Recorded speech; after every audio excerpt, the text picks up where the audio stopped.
In today's digital age, fans no longer want or need to wait for the morning paper. And in today's world, which is fast, go, go, instant, I need it right now, this YouTube video is buffering, I'm getting out of here, speed is good. In addition to us as a society wanting things to be faster and right now, they also want it personalized for them. You know, some people, like I said before, I'm really interested in the Red Sox and could kind of care less about what the Kansas City Royals are doing. So if I were reading a paper, especially a big one, I might have to read the article about the Royals, even if it's pretty small. But on Twitter, I can add and take away stuff to make my experience better. If I'm in a stupid class, I'll sit in the back row and just keep updating my timeline on Twitter or going to people who I'm interested in. And if I haven't had a chance to actually follow them, I'll look for a week what they said. I mean, just the stupid things they say. I mean, I'm mind blown of what they say. It's just interesting to me. Fans are quickly figuring out that they can personalize the information flow on Twitter like never before. Getting almost like a play-by-play, almost like a radio version of 20 years ago, you're getting it on Twitter.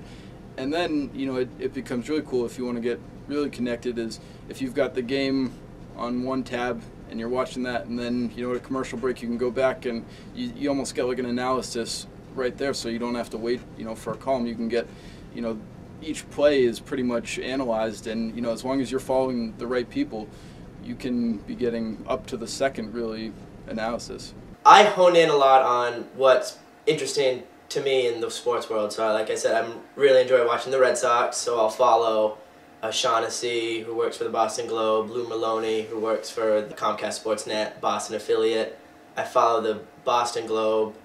I also follow the national baseball writers, a lot of ESPN, you know, Buster Olney, Tim Kirchin, Steve Berthume.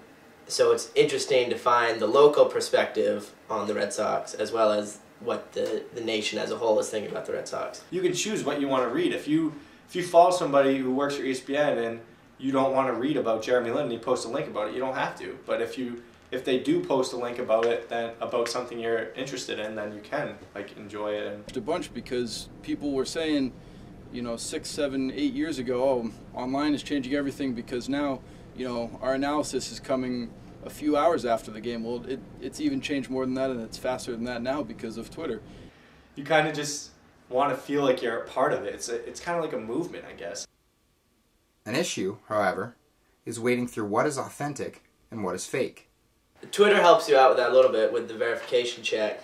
So I don't know what makes someone legitimate in the eyes of Twitter, but because it's such a force in our world, that light blue check means something to a lot of people, so I respect that.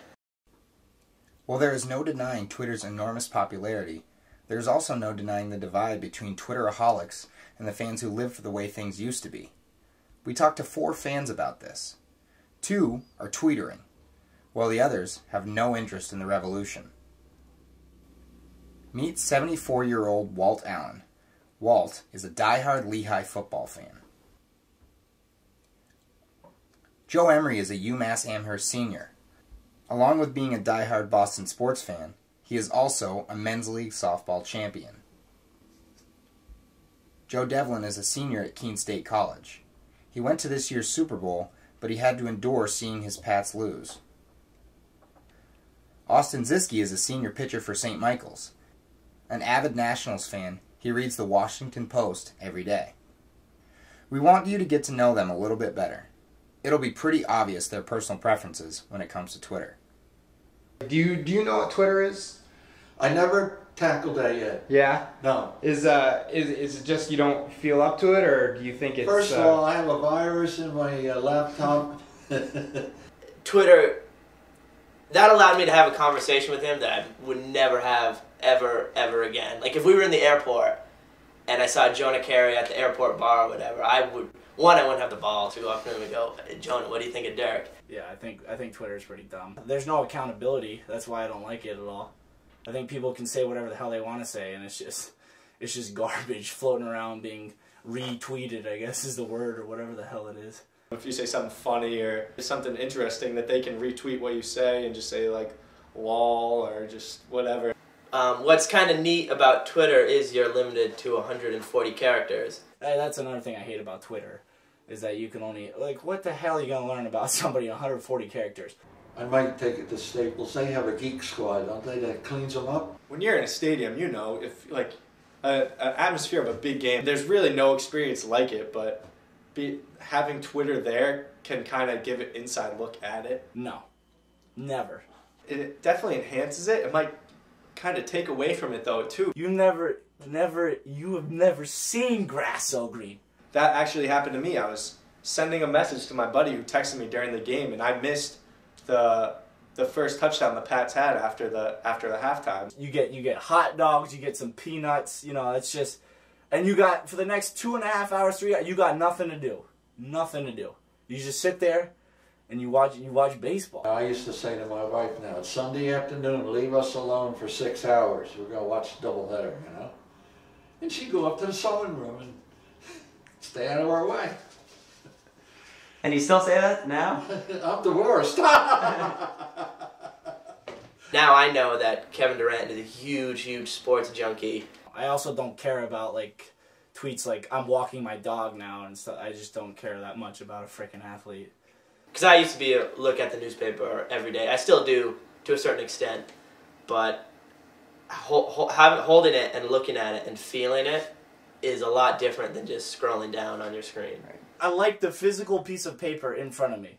I like the pictures, like, you know, maybe that's elementary or whatever, but I like the big pictures, I like the catchy headlines. Even if you don't like sports, you need to be on Twitter to find out instantly or as quickly as you want huge breaking news stories. One of the reasons for Twitter's enormous popularity is the way that it gets fans closer to the action. Now with Twitter and the advances with that, there's so many athletes who have accounts. I mean, you can find out so much about what players are doing, like, in their spare time, which a lot of people, like, care about. They want to see, like, how they're, like, normal, just like us, like, not just on the field. So seeing them on Twitter is just, like, you feel like you kind of know them without actually knowing them. So it allows me to see another side of these analysts or whoever on Twitter without that uncomfortable and sometimes inappropriate social interactions and breaking the social laws or codes. What fans are finding across the board is that if you want to know something first, you have to be on Twitter. That's what I feel like what Twitter is too, is like you see somebody on Twitter, like they're posting about like stuff you like, it's like, oh man, I could hang out with this guy for some like bizarre chance, like we ever met up. It's like, oh yeah, we could definitely be friends, like if we wanted to. I mean, it is the breaking news. It is, you're gonna find out what's happened in the world, for good or bad, on Twitter first. And that's the same with sport. If you can know the most about a player, like what they're doing, what's going on with Wes Welker, and he's a free agent, is he gonna stay, is he gonna go, like you can be the first person to know that and kind of break the news to your friends. I got a text from my friend who is like more of a Red Sox fan, like, likes the Patriots but not a big fan, but he's the one who broke that to me, and I was like, how did he see that before me? I mean, it's just, you want to be the best at, I guess, whatever you can. I mean, 15 minutes is a long time, and TV stations were very slow, and I think that Penn State example is a pretty good one, that they had to scramble and say, oh, you know, what kind of correspondent do we have in the area that we can send there and have something on TV, because Twitter's been blowing up about this for 20 minutes and we're already behind and we're on live TV.